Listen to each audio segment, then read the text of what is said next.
Good afternoon, everybody. I hope you are enjoying the conference. My name is Molenkamp. I work for Invoke, which is an IT consultancy company, also in the Netherlands, just like a couple of other speakers here today. And the next 45 minutes or so, I'm going to be talking to you about this little side project I've been working on together with my daughter. Now, it's been mentioned a couple of times today that you should choose technology that's fit for the problem you're trying to solve, and not just because it's cool. And that's excellent advice. But because this little hobby project, I feel like I can choose based on coolness factor as well. So a little bit about my daughter. This is Lisa. She is 9 years old right now, and she really loves animals, and especially ponies and horses. And she's actually becoming a pretty good horse rider herself nowadays. And being 9-year-old, she, of course, also loves her iPad. And she loves playing games on her iPad, and especially the type of games where you need to take care of animals.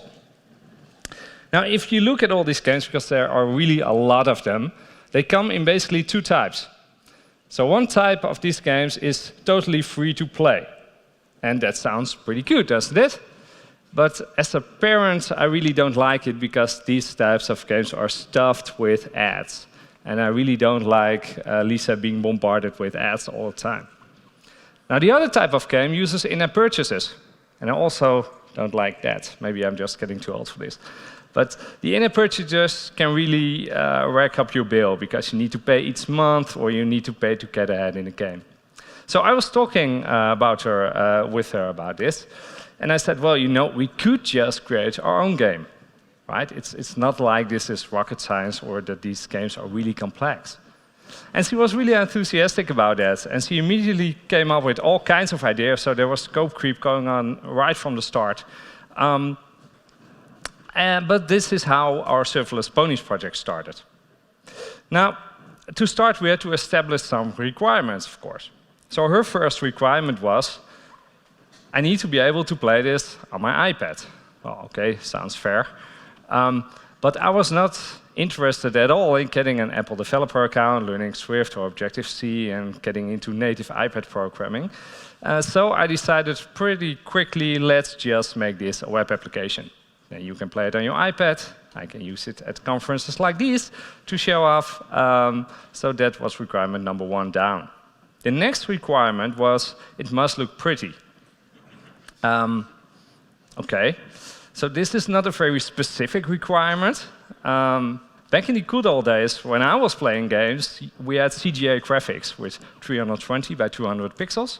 It was pretty easy to make a game look just as good as a real game. But nowadays, in the App Store, everything looks polished, and if you don't have $1 million, you cannot get up to that level.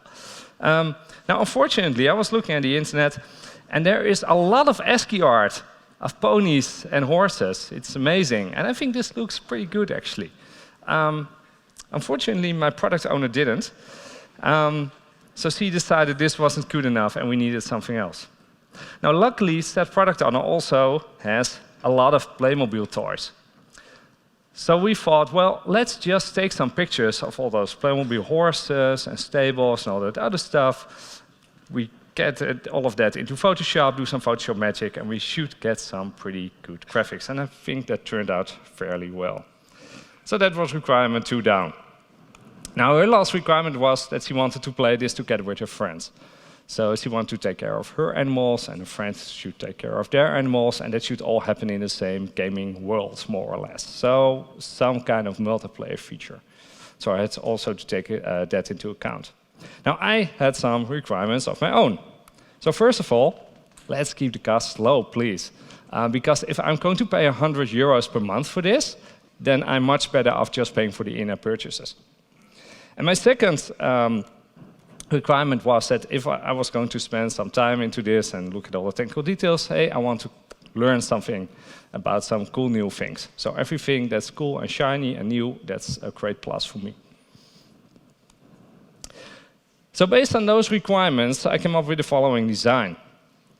So for the multiplayer feature, there must be some kind of server so we can share game state across clients. And then we've got 1 or more clients. Now for the clients themselves, I've chosen to use Blazor. With Blazor, I can create the UI entirely in C#, or almost entirely in this case, which is great because I think I'm a pretty good C# developer, but I'm definitely sure that I'm a lousy JavaScript developer. So it's good for me to do this in C#. Then on the server side, I needed some kind of compute resource without paying too much. And that's where Azure Functions come in. So Azure Functions really allows me to pay only for the resources when I use them. And when nobody's playing the game, I'm not paying anything. And I can simply use HTTP requests between the clients and the server to access those functions. As you'll see later in the talk, most of what happens in Azure Functions is asynchronous and event-driven. So I also needed a way to get events back from the server to the clients. And I've used SignalR for that, which Thomas also explained this morning in his talk. But to use SignalR, you need to create a hub and host that hub somewhere, and I don't have anywhere to host it because you cannot host a SignalR hub inside an Azure function because the Azure function isn't running all the time. And so that's where the Azure SignalR service comes in, and it takes that responsibility away from me, and the clients connect to the Azure SignalR service. My function routes all the messages through that service, and it's all connected up that way. Now, the last part of my architecture is a simple Azure Blob Storage account, and that's to host the Blazor application itself, because it needs to be accessible somewhere on the internet, so I need a web server. But since it's just a bunch of static files, I need a really simple web server. And with a Blob Storage account, you can simply enable a static website feature, and you can use that to host your Blazor app. Now, in the remainder of this talk, I'm going into some of the details of this architecture. But first, let's have a look at the game so you can get a feel for it. As Dennis told us this morning, this is basically a distributed application, and networks are evil, and I've had some issues with Wi-Fi, so let's all keep our fingers crossed that this all works. So I can just go to my internet browser, and I've got a bookmark here for the game. And this loads up the Blazor application inside my browser. So this is running client-side, written in C#, well, in this case, in Edge. And the first thing the game asks me is, what's your name? So let's call it Brian. And now I can start a single-player game. And this takes a little while. Oh, it's fairly fast now. So it just loaded all the gaming assets, and it's loaded a gaming library. And now we're in our main screen, which is the ranch. And I can see all these empty enclosures here, which I can populate with animals. And now to get animals, I need to buy them. And I have some credits available. So right now I've got 1,000 credits. So if I click on this table here, there are now in this demo version 2 horses available. So one is within my budget, and one is outside my budget. So if I click on one of these horses, then a command to purchase the horse is going up to the Azure function. There a process is started to check if I've got enough credits and all that stuff. And then an event comes back which says either, yes, it's OK, you've purchased the horse, or no, it failed because you don't have enough credits or somebody else bought the horse. So let me first try buying the horse for which I don't have enough credits. It goes to purchasing, and then it flashes, and it goes back to the price. So in this case, I'm getting an event back from the Azure function. Yo, no, you can't have that horse. It's too expensive. So all that logic is being done in the Azure function. So there's no cheating. I cannot intercept HTTP messages or do a man-in-the-middle attack and adjust credits on the way to the server. This one I can buy, so let's purchase this one. He's called Wally, based on real animals my daughter rides on. And now we can select Wally, and he's being placed in this enclosure here. Now the whole goal of the game is to take good care of your animals.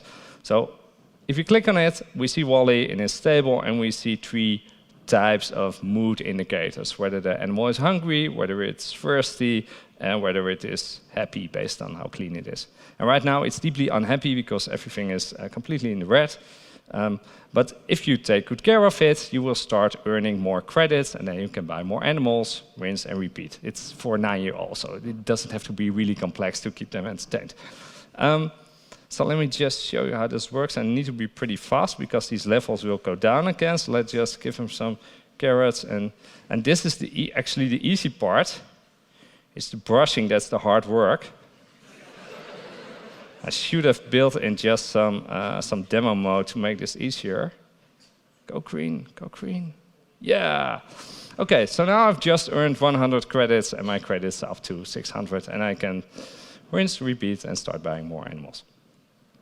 So that's the whole game. Thank you, network. So let's dive into some of the details, and let's start with looking at Azure Functions. So an Azure function is just a small piece of code that you can execute without having to worry about any application infrastructure. And it's invoked by using a trigger, which is just some specific event that happens, such as a message being written to a queue or a HTTP request coming in. And functions also have bindings, which makes it very easy to integrate with other Azure services. So for example, if you want to write a document to Azure Blob Storage, you can use the Blob Storage binding, and then only in a line or code or two, you can store the document without having to use the full Azure Storage SDK. So that makes it very easy. Now, functions are completely stateless. So if I want to store some state in the server, I would typically use these bindings to store the state inside an external data store. But for this project, I've decided to do it in a slightly different way and make use of a new feature of Azure Durable Functions, which is called Durable Entities. Does anybody have any experience with Durable Entities yet? Nobody? Alex, of course you do. So Durable Entities are these units of compute and state. So in this case, you are explicitly managing state, and they are stateful. For those of you familiar with the actor model, this is an implementation of the virtual actor model pattern. And you can also think of them a little bit as just really tiny services. Now, you can invoke operations on entities, and then an entity can change its state, or it can invoke operations on other entities. And that's called signaling. So they're sending signals to each other. And that is strictly one way. So under the hood, this is using reliable messaging. It uses Azure Storage queues to send messages.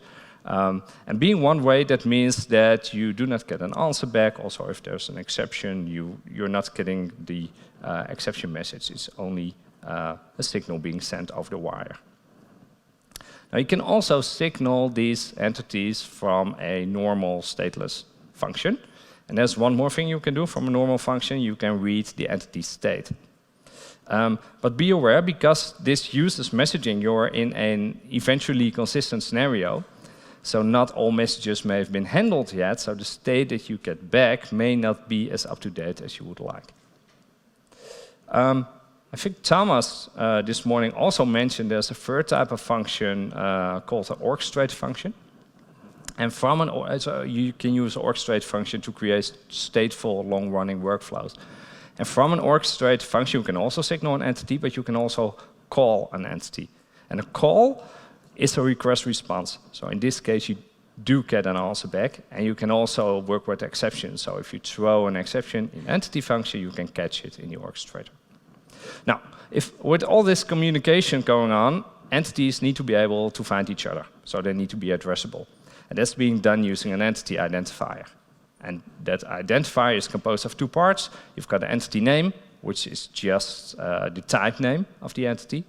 So if I've got an entity which represents an animal, I would name it animal. And then the entity key makes that ID unique amongst all other instances of the same type. So for a specific animal, I would name that Wally, for example.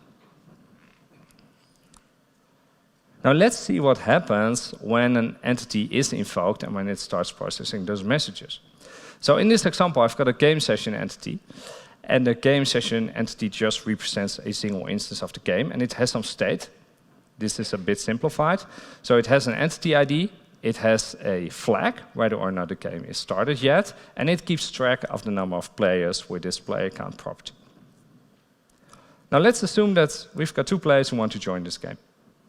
They may want to join the game at exactly the same time, right? So we're in a concurrent scenario.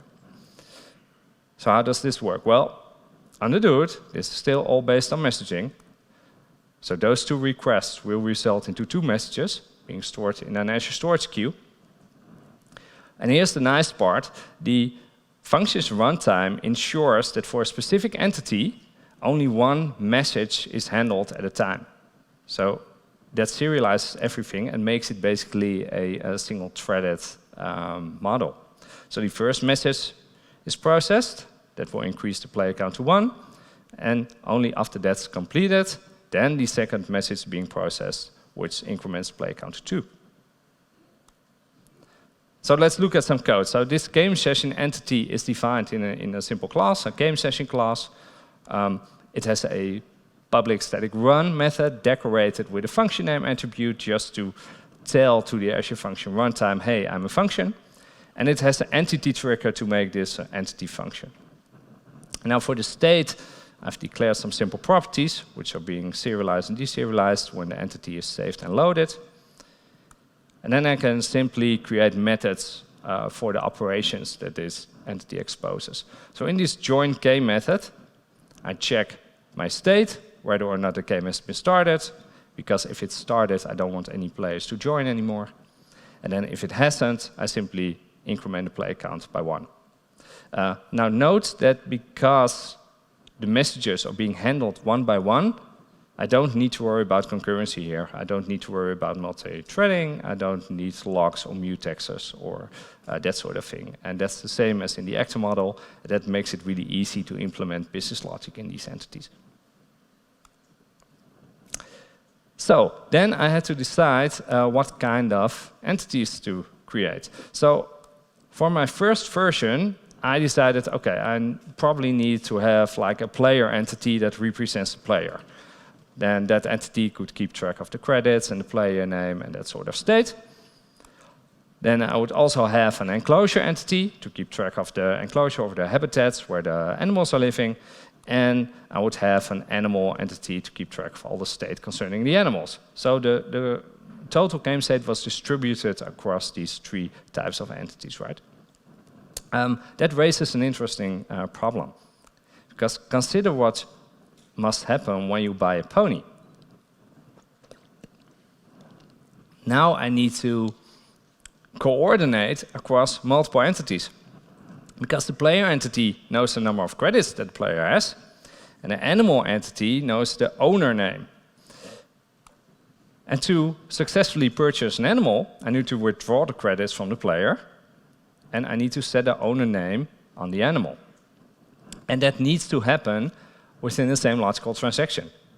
Because if it does, and my credits are withdrawn, but another player swoops in and sets the owner name, then I've paid for nothing and I'm not getting my pony, which sucks. So we need some kind of transaction here. And that can be solved using a durable orchestration.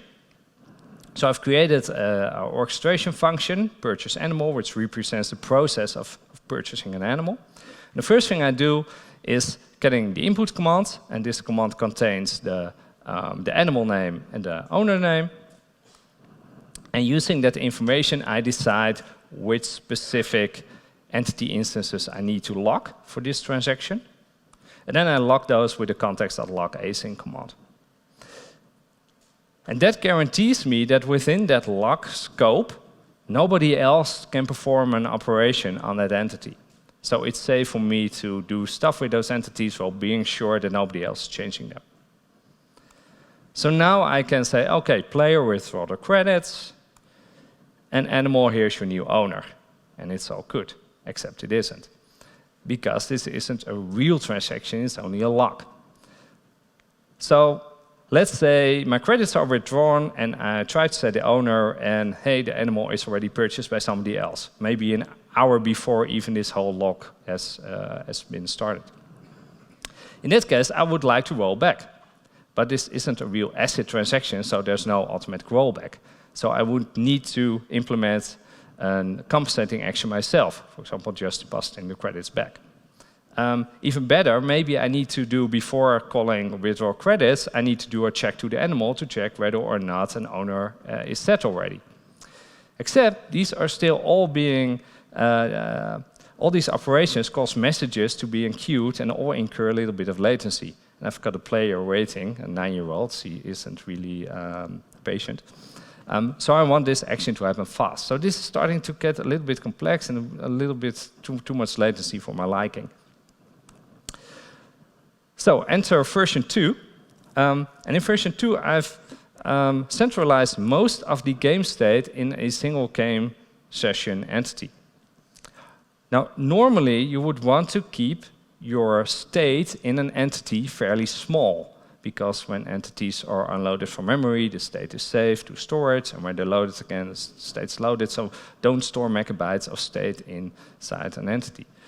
Except my game is also really small and really simple. So if I look at the total state of an entire game session, it's really small. So I can very easily store that in a single entity. And now the whole process of purchasing a pony is just one operation to one entity. And I don't need any logical transactions or log scopes. So if you look at the code for this example, you notice here it's a purchase animal async. So this is an operation in my entity, and it has a single parameter, animal purchase. That's the limitation of entities. The operation methods can only have one parameter.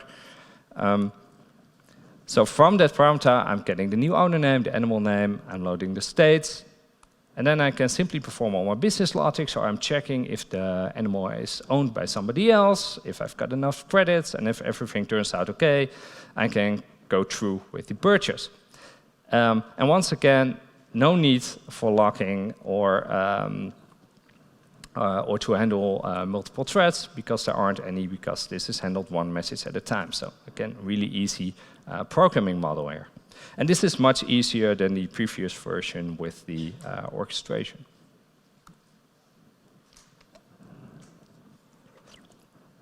Now, there is one other entity I've got in model v2.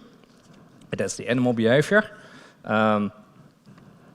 Because the animal behavior did quite a bit of code to work with the mood levels and stuff, because the animal behavior entity keeps track of those mood levels, whether or not the animal is thirsty, hungry, happy, all that sort of things. And it also contains all business logic for how the levels should change. So if the player is playing nice and he is feeding the animal, then these levels should go up, which is just a call to the Azure function, which signals the entity, and the entity has some logic to add some points to the mood level. But when the player does not take care of the animal, these levels should slowly drop over time. So there should be some kind of mechanism to trigger that, some kind of clock or time mechanism. So what I did here is I'm just sending from the specific entity, I'm sending messages to myself in the future to slowly drop those levels. And in code, this looks as follows. So I've got a schedule next mood change, and it gets the number of, I pass in the number of game minutes to wait until I want the mood change to happen. And those game minutes are just an abstraction over real time I made, so I can speed up or slow down the game. Because in demo situations like this, I need the bars to move pretty quickly, but if my daughter is playing, she goes nuts if everything goes too fast, so I want to slow it down. So the first thing I do is to, based on those game minutes, calculate the actual point in time at which I want the mood change to happen, and then I can simply signal myself.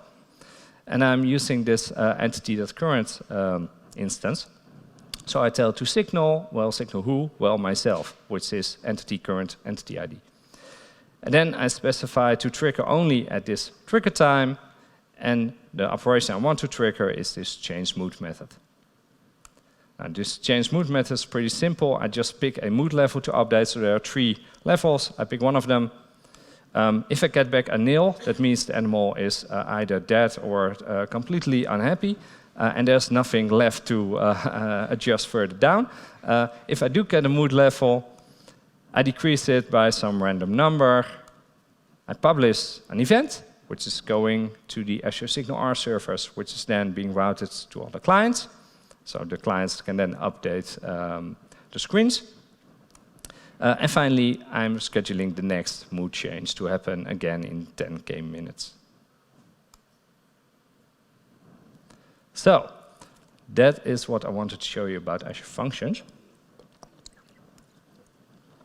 Now let's switch gears for a bit and have a look at the front end. So as I've told you before, I'm using Blazor for the front end. Blazor is a framework for building client-side web UI with .NET in C#, yay. I really like that because basically I hate having to write JavaScript for front end because I just don't do it often enough. So when I do, the whole world has changed, moved on to different frameworks. Once I finally figured out how to use Gulp and I want to make some changes and discover that the whole world is now using Webpack and that sort of thing. So I love it when I can just use C# at my existing skills. So for me, this is the perfect fit. This also means I could just reuse all the NuGet packages I know and love and don't have to go hunting into NPM to find out all new kinds of packages. And now I'm writing the front end in the same code as I'm writing the backend or in the same programming language. So now I can share code between the client and the server. So for a simple example, there's a messages project in my solution which contains just the type definitions for the events that are being transmitted between the server and the client. And that's a shared project. So Blazor applications are composed of Razor components, and this is a somewhat simplified example of that first page you saw in the game, which is this one, where you just see the logo and the text box and the button. So the first thing you notice here is that Razor mixes markup and code. So there's a little bit of HTML markup here with an input, which is bound to this _player name field. And then I've got a button. And when I click the button, the start game method is called. And that uses the built-in navigation manager to navigate to a different page where you get to actually play the game. Now, this is all nice, and HTML, C#, CSS is pretty nice, but it's not really easy to create a very graphical game with just CSS and HTML. At least it's not for me. So I'm using something different. I'm using Phaser. I don't know who comes up with all these names. Blazor, Razor, Phaser, but anyway. So Phaser is an HTML5 gaming framework. It renders using Canvas or WebGL, and it just makes it really easy to create games to draw sprites on the screen, to add animation, to handle input events. And it also has some pretty sophisticated features, such as a particle engine. There's a physics engine. It's really cool. It is written in JavaScript, though, so it's a little bit outside my wheelhouse, but it's pretty easy to get into. But before I dive further into that, I have to make a decision about what flavor of Blazor to use, because there are two models here. You can either run Blazor on a server, and in that case, it's running as part of a ASP.NET Core process somewhere on the server. And any input event in the browser is being sent over a SignalR connection to the server. There, Blazor does its magic, performs all the business logic you've programmed, and any results are being sent back over that SignalR connection, merged with the DOM so that the user can see the changes. And this is actually supported as part of .NET Core 3.0. Now you've also got Blazor WebAssembly, or Blazor WASM, as WebAssembly is abbreviated. And in this case, Blazor runs directly inside the browser. This is not supported yet. This is preview at the current time, which makes it kind of an advantage with my requirements. But Blazor WebAssembly is really cool because it runs your C# natively in the browser. And WebAssembly is this open standard. It's basically a bytecode format where other high-level languages can compile to and run inside the browser with pretty good performance. So I've chosen WebAssembly here, and mainly because my game uses a lot of input events. When you're brushing that pony, there are a lot of mouse events. And sending all those mouse events over SignalR to a server to determine whether or not you should get some credits is not great as far as from a performance viewpoint. So it's much better to handle all those events locally, directly in the browser. So how does this work? So my project basically contains some C# code, it contains some Razor pages, and all this is being compiled into a .NET assembly. It's just a regular .NET assembly. And the index.html of my application contains this blazor.webassembly.js bootstrapper script. And that's not something I've written, that's just something you get out of the box with Blazor.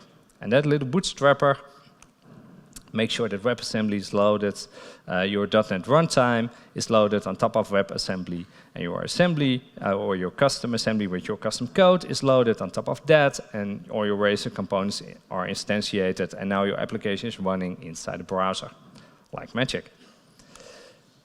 Now from there, your application can interact with the DOM to show things on the screen, or it can access some browser APIs. But just like JavaScript, it's still running in a sandbox. So let's say we now want to make a request to one of our Azure functions. How to do that? Well, from a C# perspective, you just want to use the HTTP client, right, and send a request to that function.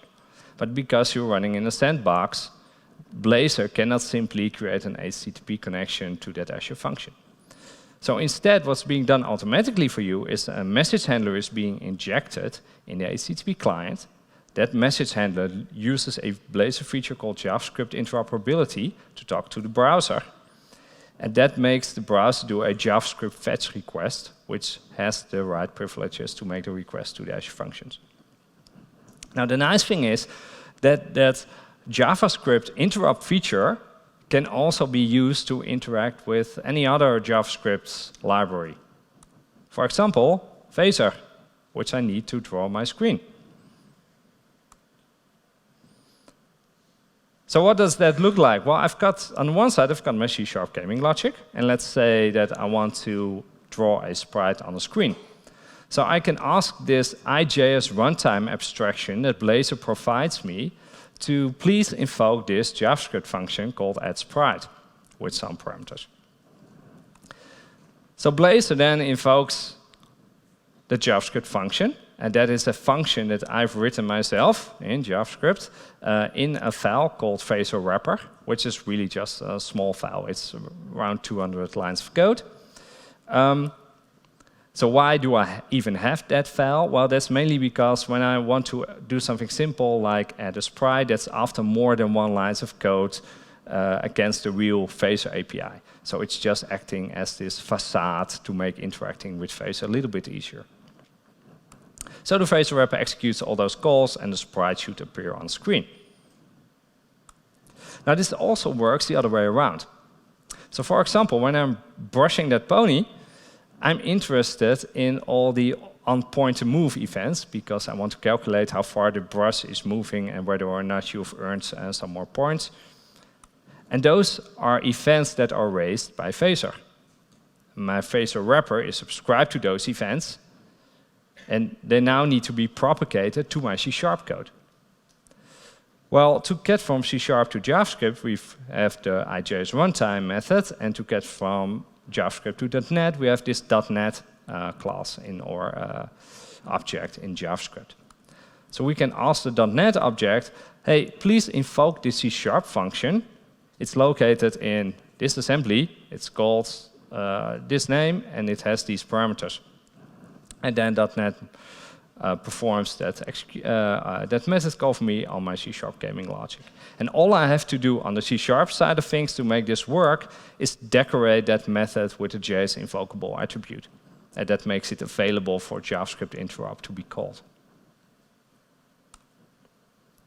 Now in the actual game, and this is all open source, so you will be able to look at the code, I've added an additional layer of abstraction on the C# side of things, so I'm not interacting with IJS runtime directly, but I go through an extra layer of classes to make this nice fluent interface. But you can see how powerful this interop feature is that I can now say in this create method, and the create method is called whenever a screen needs to be drawn. I can very simply say, hey, add a sprite with, for the back button, add a different sprite for the brush, and when the back button is clicked, I want you to call back to one of my C# methods, which is down here. And all I had to do to get that to work is just write those 200 lines of Razor wrapper code. The rest is all C#. So let me check my time a bit. So there are a couple of components left. I'm not going to go into the Azure Signal R search because I think that Thomas talked about the most important things this morning. I will show you just a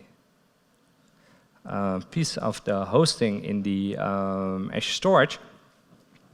So once I've got my Blazor application, I need to host it somewhere.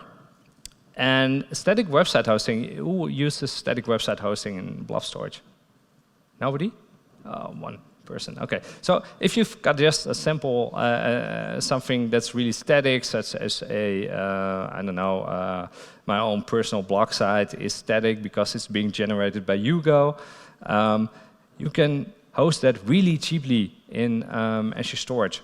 And it's just a simple flag. So you go to your storage account, you click on static website, you enable it, and that will create a $web container for you where you need to deploy your files. And that's very easy if you use Visual Studio Code. So this is the code. Let me see if I can enlarge this a bit. I've ran a .NET publish on my client application. So now I've got this, let me see, publish this directory. And from VS Code, I can simply say deploy to a static website. It's in my Microsoft Azure sponsorship. Thank you, Microsoft.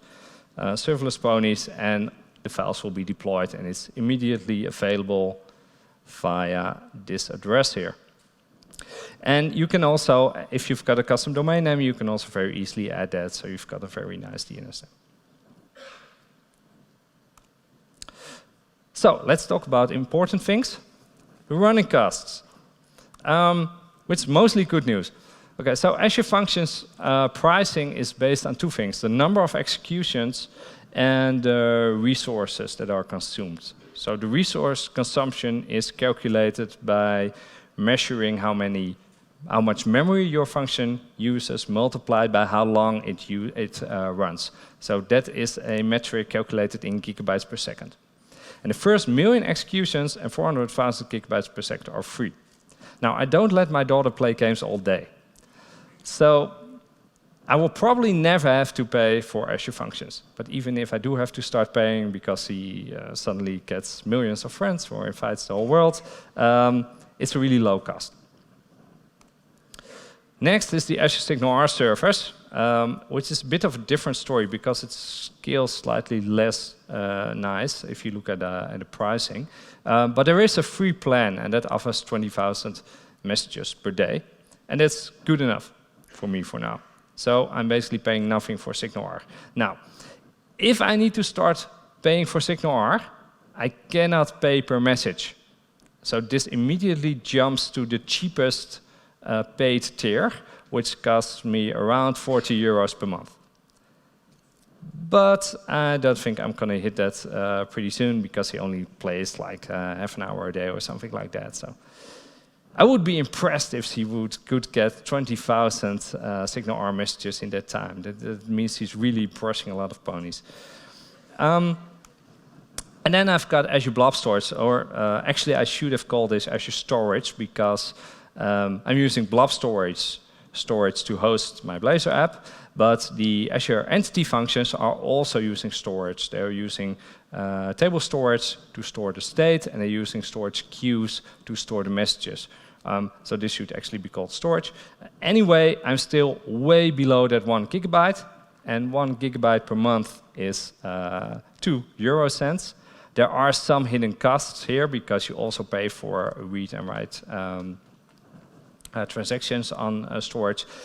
But still, if I round all this up and way up, I come about to like 1 euro per month. I can run this. So that's pretty good, I think. I do have some, to wrap this up, I do have some interesting links for you for your further reading. So the first one is a blog post by Kees Schollaert, who works for Microsoft in the Netherlands, who does all kinds of cool things with Azure Functions. And this is a very nice case of using entity functions in an IoT scenario. And I think entity functions are a really good fit for IoT scenarios because you can make one entity representing a single device and they scale out very well. So this is a very interesting blog post to read. Then if you're interested in Blazor, there is a workshop, Blazing Pizza, provided by Microsoft, which takes you through basically all the steps you need to do to create a cool Blazor app. And of course, I'm uploading my Serverless Ponies code for you to look at. Now, it isn't up yet because there are some things in there I still need to clean up, but I'll probably push it tomorrow at the airport or Monday at the latest, so you can have a look at that. So with that, thank you for coming to this session on your free Saturday night, also on behalf of my daughter. One last plug. I'm also a host of the .Netflix podcast together with a buddy of mine. We have talks about all kinds of Microsoft.NET things, so you may be interested in that as well. And then I believe we have some, oh, they are here already, wow.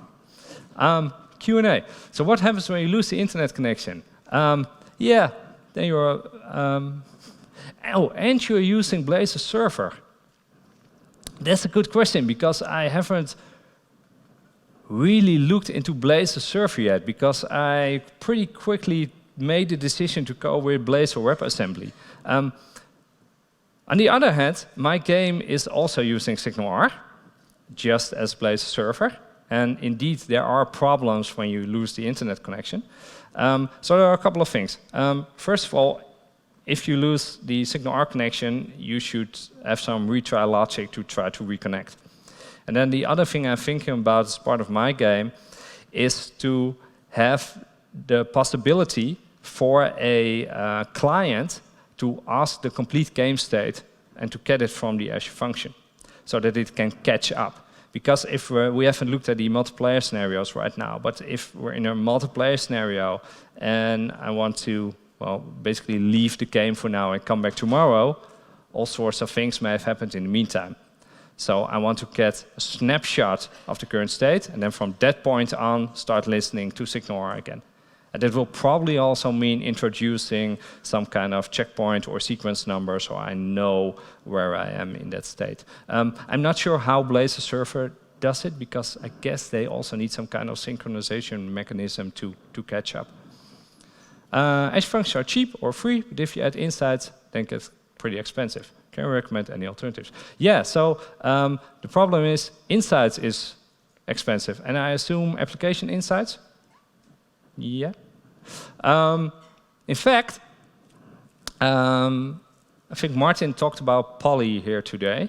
We had a project where we used Poly to do some retry, and the guys on the project, they locked the retry message to application insights, which sounds like a good idea, but there wasn't any backup, and every retry was locked. And it was in place in the system where we tried to make a call to an external service, and during the weekend, the external servers went down.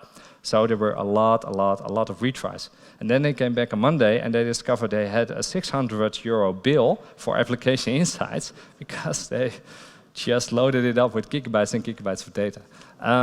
So can you recommend any alternatives? Well, for this, I don't have any logging at all. There are things like Seek, which is pretty nice, which you can probably run cheaper on an app service plan than trying to remember if there's a free app service. Do you know that, Alex? If there's a First thing I would do is implement sampling. Yeah. Yeah, so that's also good. So sampling with application insights, then not all the events are being sent to the server, but only a significant amount. But if you want to use something for these hobby projects, just look if you what's the cheapest way to host a container, just push Seek in it, something like that. Can you give us the URL to the camp to discuss view? No, I cannot, sorry. You have to wait for the video to come out, and then I've changed the URL. Next question. Is it possible to have complex UI with a lot of animations with Blazor? Again, I think that depends on how good you are with CSS. Because it's just HTML and CSS on the client side. If your goal is to do a lot of cool animations for a game, really look into a dedicated framework such as Blazor, which I can highly recommend. Do we have any more Q&As, or am I out of time? I guess I'm out of time. So enjoy the last session, and thank you so much.